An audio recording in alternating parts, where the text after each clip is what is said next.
ഈശ്വര, ഈ നേരം ഇരുട്ടി വെളുക്കുമ്പോ നീ വേണം എനിക്ക് ഉത്തരം തരാൻ. പ്ലീസ്.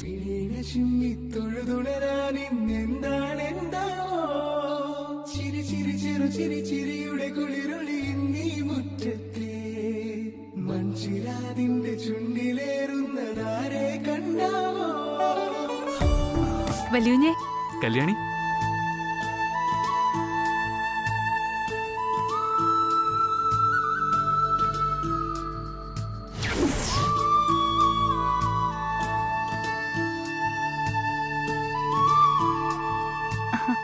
ഇന്ന് എന്തു പറ്റി വലിയുഞ്ഞേ? എന്നെ ആദ്യമായിട്ട് കാണുന്ന പോലെ.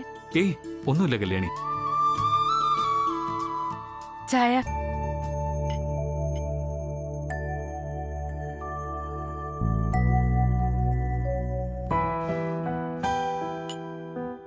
കല്യാണി, ഇന്നലെ വൈകുന്നേരം ഞാനൊരു മാല ഗിഫ്റ്റായിട്ട് തന്നിരുന്നല്ലോ.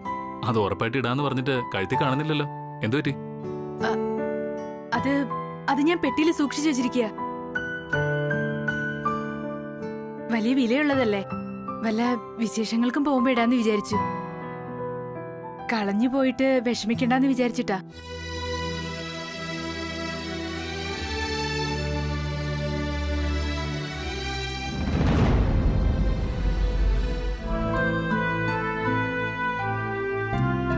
സത്യം പറ കല്യാണി, ആ മാല യഥാർത്ഥത്തിൽ നിനക്ക് ഇഷ്ടപ്പെട്ടോ? അതോ എന്നെ വിഷമിപ്പിക്കണ്ടെന്ന് കരുതി ഇഷ്ടമായെന്ന് കള്ളം പറഞ്ഞതോ?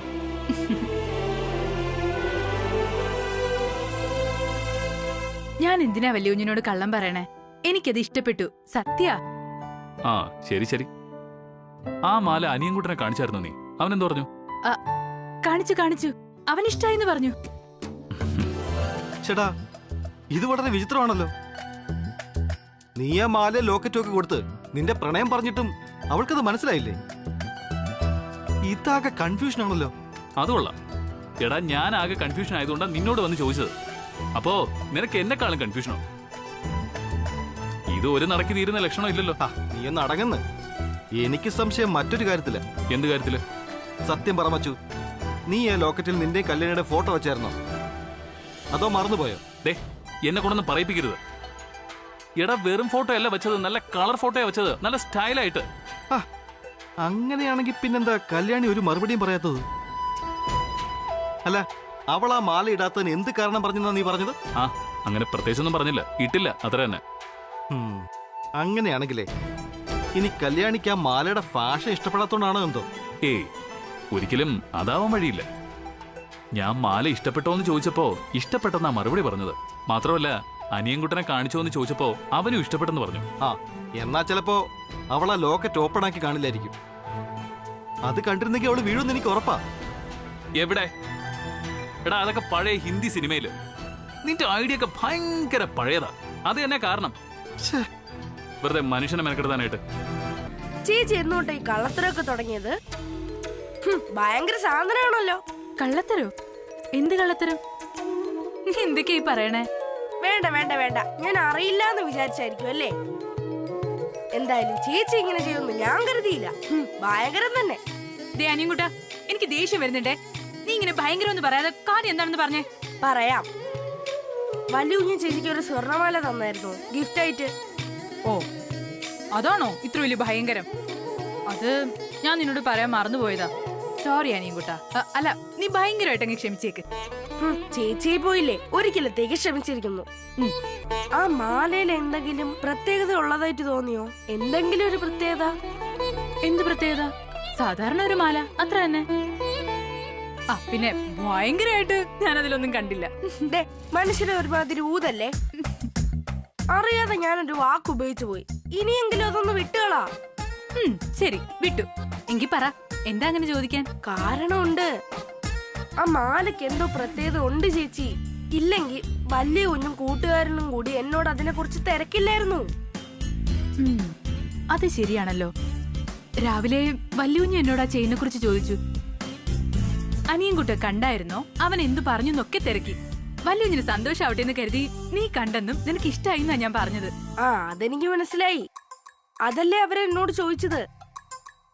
ഏതായാലും ഒരു കാര്യം ഉറപ്പാ, ആ മാലയ്ക്ക് എന്തോ പ്രത്യേകതയുണ്ട്. എവിടെയാ മാല? കാണാൻ പറ്റുമോ? പെട്ടിയിൽ വെച്ചിരിക്കുക, ഞാനിപ്പോ കൊണ്ടുവരാം.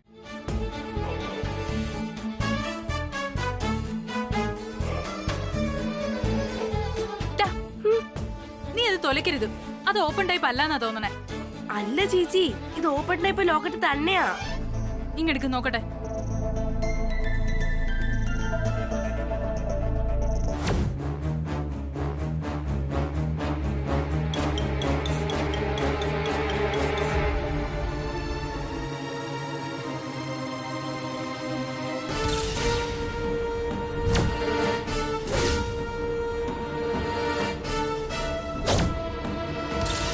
കല്യാണി,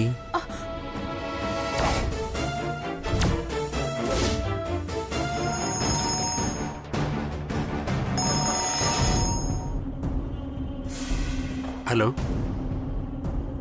ആ, ഇപ്പൊ വരാം. മാഡം വിളിക്കുന്നുണ്ട്, ഞാൻ പോയിട്ട് വരാം.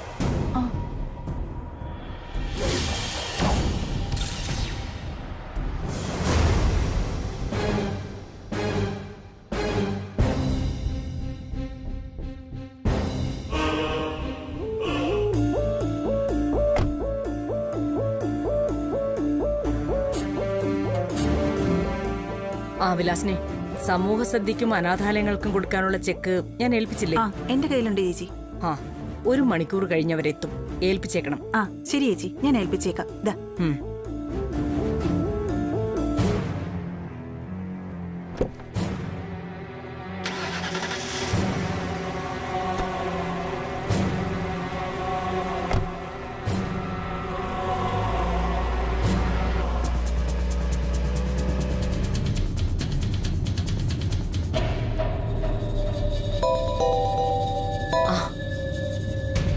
ഹലോ.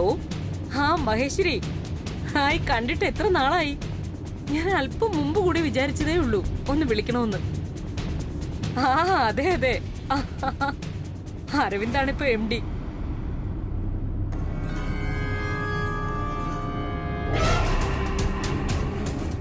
ഓ ശരി ശരി മഹേശ്വരി, ഞാൻ വിളിക്കാം. Bye, take care.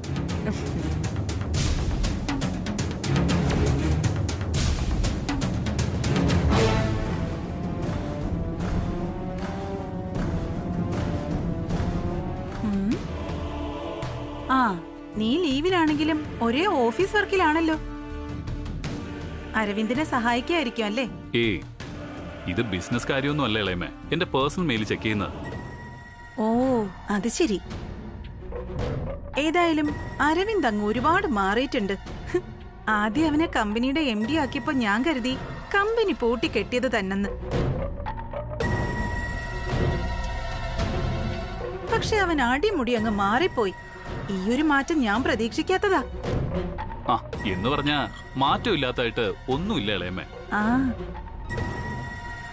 മാറ്റമില്ലാത്തതായി മാറ്റം മാത്രമേ ഉള്ളൂ എന്നൊരു പറച്ചിൽ തന്നെയുണ്ട്.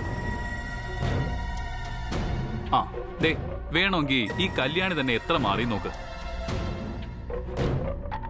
ആദ്യം ഒരു ചെമ്പരത്തി ചെടിയുമായി തൃച്ചംബരത്തേക്ക് വന്ന കല്യാണിയാണോ ഇപ്പോ? സംസാരത്തിലും രൂപത്തിലും വേഷത്തിലും ഒക്കെ എന്ത് വ്യത്യാസം വന്നിരിക്കുന്നേ നോക്കിയേ. അതെ അതെ, വേഷത്തിലും രൂപത്തിലും മാത്രമല്ല, ഉള്ളിലും ഇവളാകെ അങ്ങ് മാറിയിരിക്കല്ലേ. മാറി മാറി അവസാനം ഒരു കര പറ്റിയാ മതിയായിരുന്നു.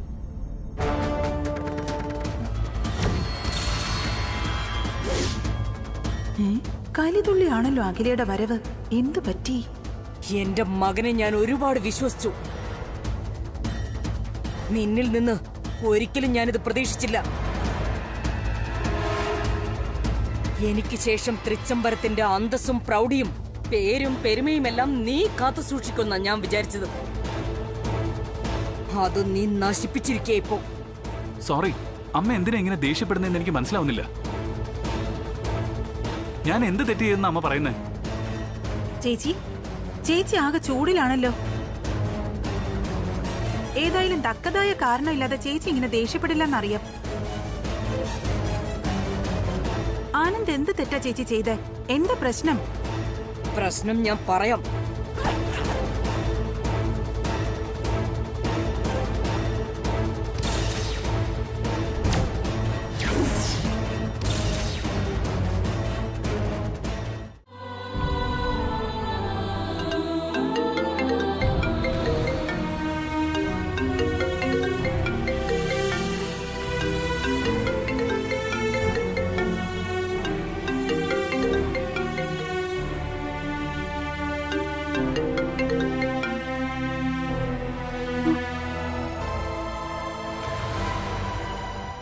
Phone cut ചെയ്തുല്ലോ.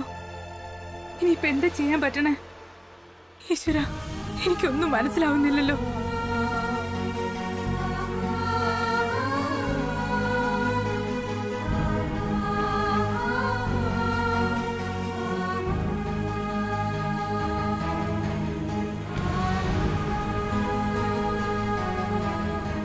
എല്ലാത്തിനും കാരണക്കാരൻ നീ ഒറ്റൊരുത്തനാ. ഞാൻ കാരണോ? ഞാൻ കാരണം ഇവിടെ ഇപ്പൊ എന്താ ഉണ്ടായേ? കാര്യം പറ ചേച്ചി. എന്താ ഉണ്ടായെന്നോ നിനക്കറിയണോ? വല്യുഞ്ഞിപ്പോ എന്നോട് മിണ്ടുന്നില്ല. ഞാൻ ഫോൺ വിളിച്ചിട്ട് കട്ട് ചെയ്ത് കളയാ. ഓ അതാണോ? അതിന് ഞാൻ എന്ത് ചെയ്തെന്നാ മനസ്സിലായില്ല. നീ എന്ത് ചെയ്തുന്നോ? നീ കാരണമല്ലേ ആ മാല അച്ഛന്റെ തൊപ്പിയിൽ വീണത്. അല്ലെങ്കിൽ അത് അഖില മേഡത്തിന്റെ കയ്യിൽ കിട്ടില്ലായിരുന്നു. ഞാൻ കാരണോ? ചേച്ചിയുടെ കൈ ഇന്നലെ മാല തെറിച്ചു വീണത്. നീ അപ്പൊ ആ മാല കാണുന്നു പറഞ്ഞില്ലായിരുന്നെങ്കിൽ അങ്ങനെ ഒന്നും സംഭവിക്കില്ലായിരുന്നു. ഓ ഇതാണോ ഇപ്പൊ വലിയ കാര്യം?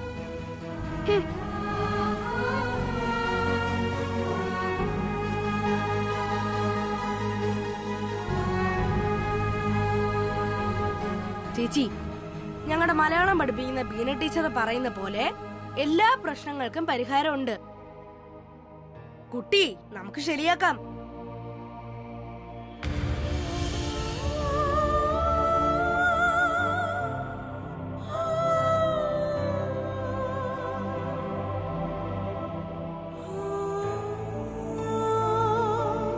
ചേച്ചിക്കിപ്പോ വലിയ കുഞ്ഞി ചേച്ചിയോട് മിണ്ടുന്നില്ല. അത് മാറണം, അത്രയല്ലേ ഉള്ളൂ.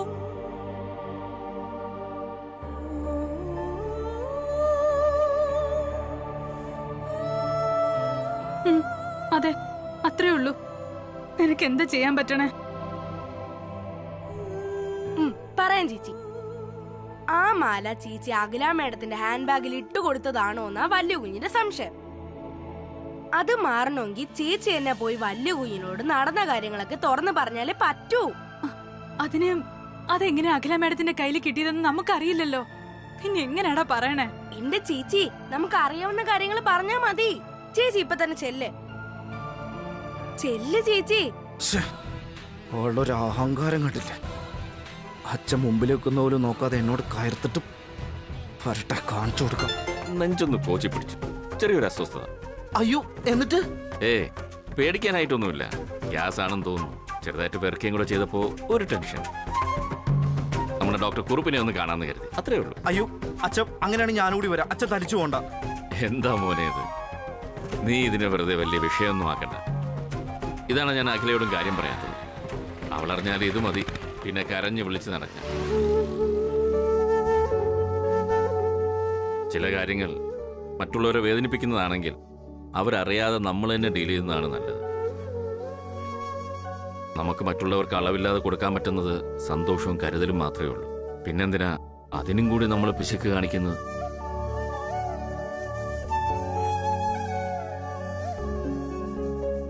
നോക്ക്, നീയും നന്ദനയും ഭാര്യ ഭർത്തക്കന്മാരും, ഒരു തനി കുടുംബം. അവിടെ കയറി ഒരു അഭിപ്രായം പറയുന്നത് ഔചിത്യക്കേടാണെന്ന് എനിക്കറിയാം. എന്നാലും പ്രായക്കൂടുതലിന്റെ ഒരു അവകാശം കൊണ്ട് ചിലത് പറയാനുണ്ട്. കേൾക്കാൻ നിനക്ക് ബുദ്ധിമുട്ടൊന്നുമില്ലല്ലോ. എന്താ അച്ഛൻ ഇങ്ങനെയൊക്കെ സംസാരിക്കുന്നത്? അച്ഛൻ എന്റെ അച്ഛനാ. എന്നോട് എന്തു പറയാനും അച്ഛനേക്കാളും അവകാശം ആർക്കില്ല ഈ ലോകത്ത്. അത് പകുതി മുക്കാൽ കറക്റ്റാണ്. ഒരു ഘട്ടം വരെ അച്ഛനും അമ്മയ്ക്ക് അവകാശം ഉണ്ട് താൻ. പക്ഷേ മറ്റൊരു ഘട്ടം വരുമ്പോൾ ആ അവകാശത്തിന് മറ്റൊരാൾ കൂടെ അവകാശം ഉണ്ടായിരിക്കും. നിന്റെ സ്വന്തം ഭാര്യ, അത് വേണം നീ ഓർമ്മിക്കാൻ. അച്ഛാ, അത് പറഞ്ഞു തീർന്നില്ല.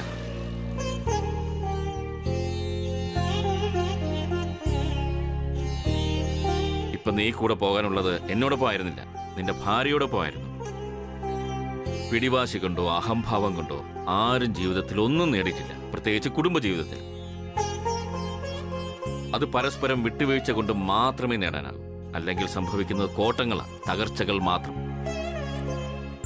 ഒരാൾ താമസിക്കുന്ന വീടിന്റെ പ്രൗഢിയിലും പെരുമയിലും അല്ല, അതിൽ താമസിക്കുന്നവരുടെ മനസ്സും പരസ്പര വിശ്വാസവുമാണ് അത് സ്വർഗമാണോ നരകമാണോ എന്നൊക്കെ തീരുമാനിക്കുന്നത്. വലിയുഞ്ഞേ,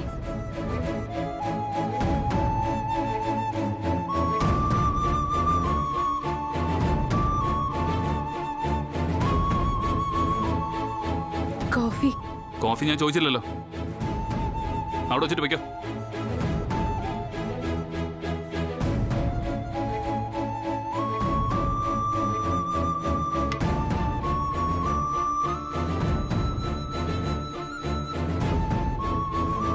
വല്യുഞ്ഞെ, ഇനി എന്താ വലിയ കുഞ്ഞ് ചെറിയ കുഞ്ഞെന്ന്? എന്തെങ്കിലും ആവശ്യമുണ്ടെങ്കിൽ അറിയിക്കാം. ഒപ്പം എഴുന്നള്ളിയാ മതി.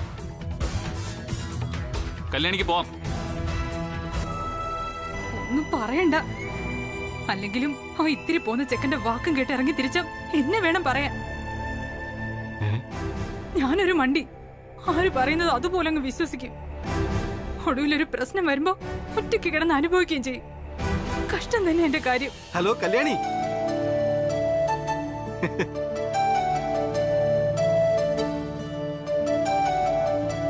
എന്തു പറ്റി? ഇത്ര ചെറുപ്പത്തിലെ വല്യമ്മമാരെ പോലെ പിറുപിറുത്തോണ്ട് നടക്കാണല്ലോ. ആരോടാ ഈ ദേഷ്യം അമർഷമൊക്കെ? അത് ശബരി സാറേ, ഞാൻ വെറുതെ. ഹേയ് കല്യാണി, എന്നോട് ഈ സാറ് വിളിയൊന്നും വേണ്ട. ഭാവിയിൽ അത് മാറ്റി വിളിക്കേണ്ടി വരും. അതുകൊണ്ട് ഇപ്പോഴേ പേര് വിളിക്കുക നല്ലത്. പേര് വിളിക്കാനോ? അയ്യോ, അതൊന്നും. അല്ല കല്യാണി, ഈ സാറെന്നൊക്കെ എന്നും വിളിക്കാൻ പറ്റുമോ?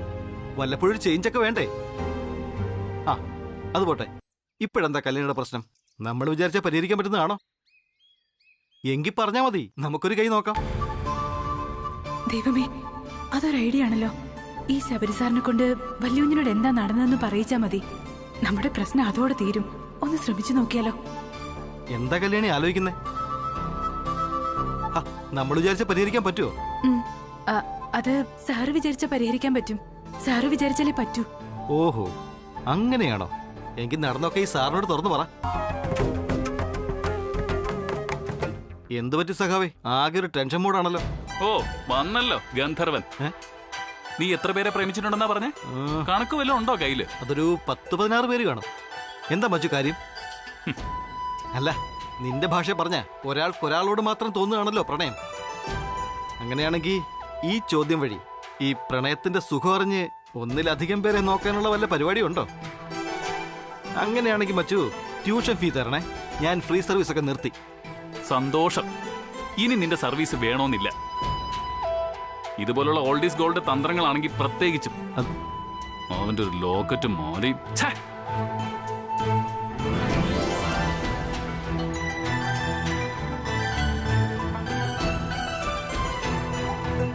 ഓഹോ, അപ്പൊ അതാണ് ഈ കലിപ്പിന്റെ കാര്യം.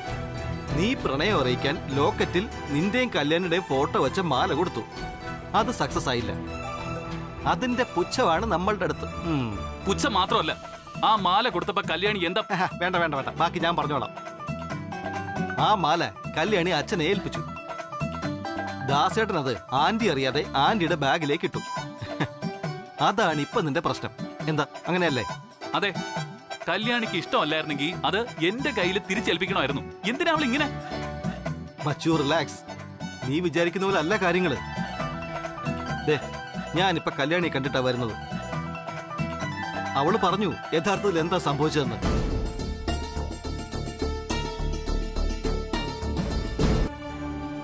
അതെ, കല്യാണിയോടൊരു സോറി പറയാനാ ഞാൻ കാണണമെന്ന് പറഞ്ഞത്. It was my mistake. I am sorry Kalyani. I am extremely sorry. നീ ക്ഷമിക്കണം. എന്തൊക്കെയാ വല്യുഞ്ഞി പറയണേ?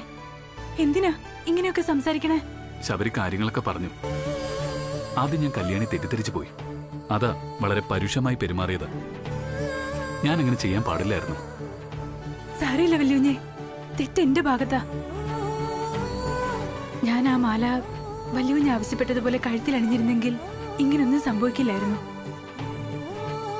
ഏതായാലും കഴിഞ്ഞത് കഴിഞ്ഞതാണ്. നമുക്കതിനെ ഒന്നും ചെയ്യാൻ കഴിയില്ല. വല്യുഞ്ഞെന്നെ ഒഴിവാക്കാണെന്ന് തോന്നിയപ്പോ ആദ്യം ഒരുപാട് സങ്കടം തോന്നി. ഇപ്പൊ അതൊക്കെ മാറി. ഒരൊറ്റ അപേക്ഷ എനിക്കുള്ളൂ.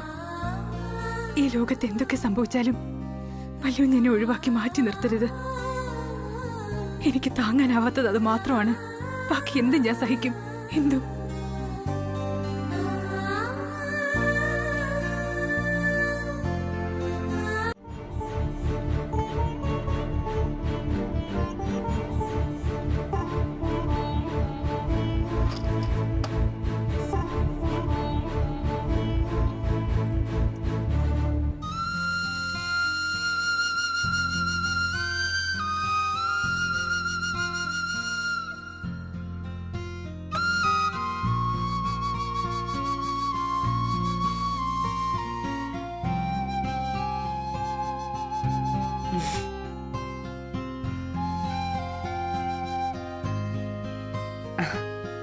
കൃഷ്ണേട്ടാ, ഉം.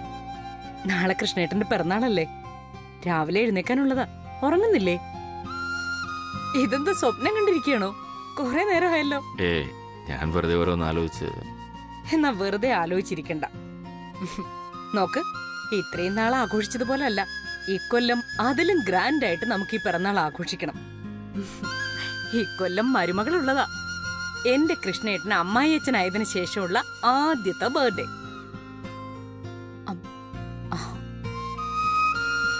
കൃഷ്ണേട്ടൻ എന്തോന്നും മിണ്ടാതിരിക്കുന്നേ? ആകെ ഡള്ളായിരിക്കുന്നല്ലോ. ഒന്നുമില്ല. മനസ്സിലെന്തോ ഒരു ഭാരം കയറ്റി വെച്ചതുപോലെ. ഭാരോ? അതെന്താ ഇപ്പൊ അങ്ങനെ തോന്നാൻ? നാളെ പിറന്നാളാ. അതെങ്ങനെയൊക്കെ ആഘോഷിക്കണമെന്ന് നീ ചിന്തിക്കുമ്പോഴും എന്റെ മനസ്സിലെന്തോ ഒരു സന്തോഷമില്ലായ്മ. എന്താ കൃഷ്ണേട്ടാ ഇത്?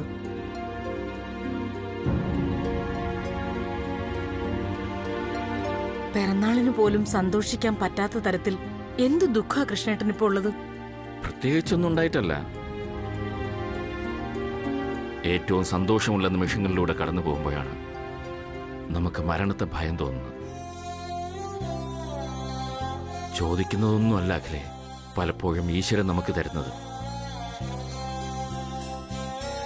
ഇപ്പോൾ ഈ നിമിഷം എനിക്ക് അങ്ങനെ ചിന്തിക്കാനാ തോന്നുന്നു. എന്റെ കൃഷ്ണേട്ടൻ ഇതെന്താ ഇങ്ങനെയൊക്കെ? ദൈവം, എനിക്കൊന്നും മനസ്സിലാവുന്നില്ലല്ലോ. ഞാനിപ്പോ അറിയാതെ ഒന്ന് മയങ്ങിപ്പോയി. സ്വപ്നത്തിൽ പഴയ കാര്യങ്ങളാ തെളിഞ്ഞു വന്നത്.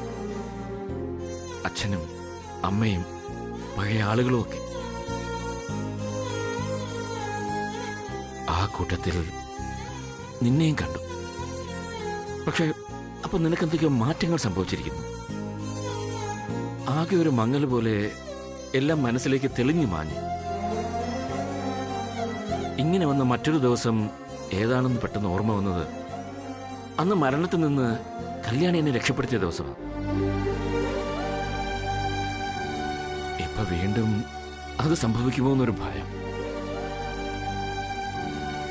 നാളെ കഴിഞ്ഞാൽ അടുത്ത പിറന്നാളിന് ഞാനുണ്ടാവുമെന്നൊരു സംശയം പോലെ.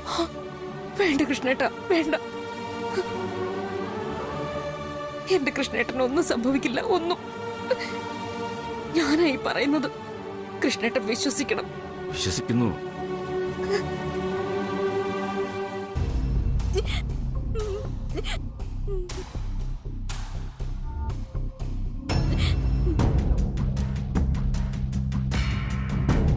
എന്തുപറ്റി?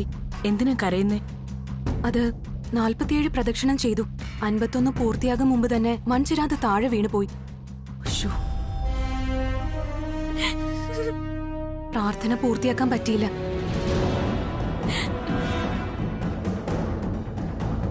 ഇത് ചെയ്യാൻ തുടങ്ങും മുന്നേ പറ്റില്ല, പ്രയാസമാണെന്ന് ഞാൻ പറഞ്ഞതാ. കേക്കണ്ടേ?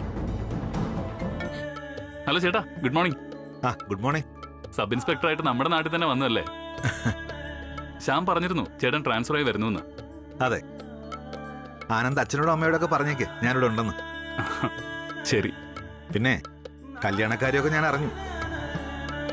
ഒരു പുള്ളിയെ പിടിക്കാൻ തിരുട്ട് ഗ്രാമത്തിൽ പോകേണ്ടി വന്നു. അതാ, അല്ലെങ്കിൽ ഞാൻ അങ്ങ് എത്തിയേനെ.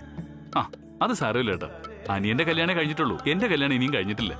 ഓ ആയിക്കോട്ടെ, ഞാൻ അറിഞ്ഞു കാര്യങ്ങൾ. എല്ലാം നല്ലതിനാണെന്ന് കരുതിയാൽ മതി. പിന്നെ ഞാനിപ്പോ വിളിച്ചത് മറ്റൊരു പ്രധാന കാര്യം പറയാനാ. താൻ അത്യാവശ്യമായിട്ട് സ്റ്റേഷൻ വരെ ഒന്ന് വരണം. ഒരു പ്രശ്നമുണ്ട്, കുറച്ച് സീരിയസാ. ഉടനെ എത്താൻ പറ്റുമോ?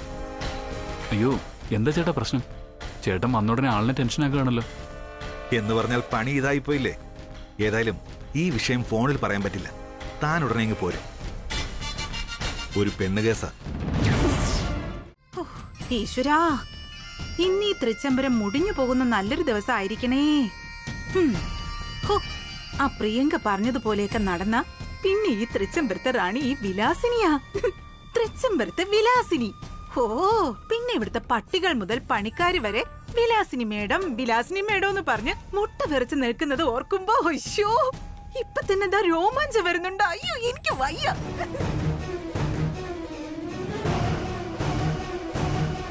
ആനന്ദേ, രാവിലെ ഇതെങ്ങോട്ടാ? ഓഫീസിലേക്ക് പോവാ. ഓഫീസിലേക്കാണോ? ശരി, പോയിട്ട് വാ. പോയാ? ആ പോട്ടെ. അല്ല, കമ്പനിന്ന് 30 ദിവസം അവധിയെടുത്ത് നിൽക്കുന്ന ആനന്ദ് എന്തിനാ ഓഫീസിൽ പോകുന്നേ? ഇതെന്താ ഇന്നൊരു മാറ്റം? കല്യാണി എവിടെ? ചോദിച്ചത് കേട്ടില്ലേ? കല്യാണി എവിടെയെന്ന്? കല്യാണിക്ക് തീരെ സുഖമില്ല മാഡം, ഇന്ന് ലീവാ. ഓ, നാശം പിടിച്ചവള് ലീവും എടുത്തോ? ആ, ഇവിടുന്ന് ഓസിന് കിട്ടുന്നതെല്ലാം വാരി വലിച്ച് കഴിക്കുമ്പോ ആലോചിക്കണം അസുഖം വരുമെന്ന്. ശൂലം. ചിപ്പോടി. ഓഫീസിൽ നിന്ന് ലീവ് എടുത്ത് നിൽക്കുന്ന ആനന്ദ് പതിവില്ലാതെ ഇന്ന് ഓഫീസിലേക്കെന്നും പറഞ്ഞിറങ്ങുന്നു. കല്യാണി ഇന്ന് ലീവിലും. ഇതിലെന്തോ കള്ളക്കളി ഉണ്ടല്ലോ. രണ്ടുപേരും കൂടി പ്ലാൻ ചെയ്ത് എവിടേക്കെങ്കിലും പോയതാണെങ്കിലോ? കറക്റ്റ്. ഇതങ്ങനെ വിട്ടാ പറ്റില്ല. കള്ളം പറയുന്നോ? ഡി, നീയെല്ലാം കൂടി ചേർന്ന് അവൾക്ക് ഒത്താശ ചെയ്ത് കൊടുക്കുന്നല്ലേ? ദേ, അവൾ എവിടെ പോയെന്ന് മര്യാദയ്ക്ക് സത്യം പറഞ്ഞോ. ഞാൻ ഇപ്പൊ അവിടെ പോയി നോക്കുമ്പോ അവൾ ഔട്ട് ഹൗസിൽ ഇല്ലെങ്കിൽ ഇന്നത്തോടുകൂടി തീരും നിന്റെ ഇവിടുത്തെ ജോലി. അതുകൊണ്ട് ഞാൻ ഇപ്പൊ അവിടെ പോണോ അതോ നീ സത്യം പറയുന്നോ? നിന്റെ മുഖം കാണുമ്പോഴേ അറിയാം നീ എന്തോ മറച്ചു വെക്കുന്നുണ്ടെന്ന്. പറയടി സത്യം. കല്യാണി എവിടെ പോയതാ? അത് മാഡം, കല്യാണി അമ്പലത്തിൽ പോയതാ. ഓഹോ, അപ്പൊ വീണ്ടും കള്ളം പറയാൻ തന്നെയാ നിന്റെ ഉദ്ദേശം? കള്ളമല്ല മാഡം, ഞാൻ പറഞ്ഞത് സത്യ. കല്യാണി അമ്പലത്തിൽ പോയിരിക്കുക. ഇന്നലെ ശിവരാമ സാറിന്റെ പിറന്നാളിന് പോയ അതേ അമ്പലത്തിൽ. ഒരു നേർച്ച ചെയ്യാനാ പോയത്. നേർച്ചയോ? എന്ത് നേർച്ച? ആ, ആനന്ദുമായിട്ട് സ്വന്തം കല്യാണം നടന്നു കിട്ടാൻ പോയതായിരിക്കും. എടി, നേർച്ച ചെയ്തത് കൊണ്ടൊന്നും അവളുടെ ആഗ്രഹം നടക്കാൻ പോകുന്നില്ല. വൃത്തികെട്ട ജന്തു. ഇത് കല്യാണിക്ക് വേണ്ടിയുള്ള നേർച്ചയല്ല മാഡം. അല്ലാതെ പിന്നെ ചത്തുപോയി അവളുടെ തള്ളയ്ക്ക് വേണ്ടിട്ടാണോ? ശിവരാമ സാറിന്റെ ദീർഘായുസിനും ആനന്ദ് സാറിന്റെ കല്യാണം നടക്കാനും വേണ്ടിട്ടാ മുട്ടുകാൽ പ്രദർശനം ചെയ്യാൻ കല്യാണി പോയത്. എന്റെ ദൈവമേ, അവളുടെ ഒരു മുട്ടുകാൽ പ്രദക്ഷിണം. എടി, ആരോട് ചോദിച്ചിട്ടാ അവൾ ഈ കഠിന വ്രതമൊക്കെ എടുക്കാൻ പോയത്? ആ നേർച്ച എങ്ങാനും പകുതിക്ക് വെച്ച് മുടങ്ങിയാലേ എല്ലാ ദോഷവും ഈ കുടുംബത്തിനാ വന്ന് ചേരുന്നേ. അറിയോ നിനക്കൊക്കെ? ആ വൃത്തികെട്ടവളെ ഞാൻ ഇന്ന് നോക്കിക്കാം. മാറങ്ങോട്ട്. ആ വലിയ അമ്പലത്തിൽ മുട്ടുകാലിൽ 51 വലത്തു വെക്കുന്നത് അത്ര എളുപ്പമൊന്നുമല്ല. അതിനുള്ള ആരോഗ്യം അവൾക്കുണ്ടോന്നും അറിയില്ല. ഈ വ്രതവും പ്രദക്ഷിണവും നടക്കാൻ പാടില്ല വിലാസിനി. അവള് മുട്ടുകാൽ പ്രദക്ഷിണം ആരംഭിക്കുന്നതിന് മുൻപ് അവിടെ എത്തി നമുക്കത് തടയണം. അത് കലക്കി.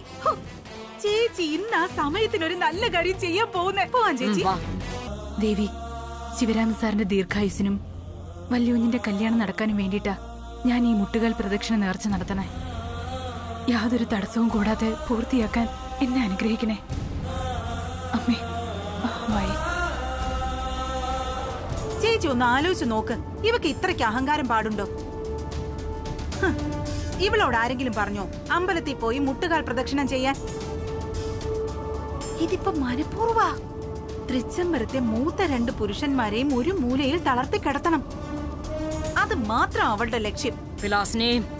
അയ്യോ, ഇല്ല ഇല്ല, ഞാൻ എന്റെ ടെൻഷനും സങ്കടവും കൊണ്ട് പറഞ്ഞു പോകുന്നതാ. ചേച്ചി, ഇനിയിപ്പോ അവളെ പ്രദക്ഷിണം എങ്ങാനും പകുതിക്ക് മുടക്കിയ എന്താ ചെയ്യാ? നമുക്ക് ആപത്ത്. എനിക്കത് ആലോചിക്കാൻ കൂടി വയ്യ.